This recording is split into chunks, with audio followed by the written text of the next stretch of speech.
Hello everyone, this tutorial is about how to install Node.js on a Windows machine. So I am on Node.js website on the download page, and the first step is to download the Windows installer. So now we have the installer here. Let's click on next and accept the terms. Here we set the installation folder, and then here we have the custom setup. We have the npm package manager, we have the option to add to path.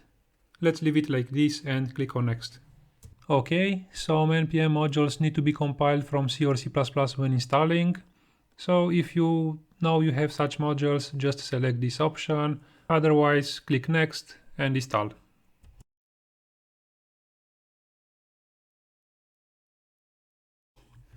So Node.js has been successfully installed. Now we can click on finish. Alright then, let's check the installation. For that, let's open a command prompt and type in node space -v. And there it is. Thank you for your time and see you at the next one.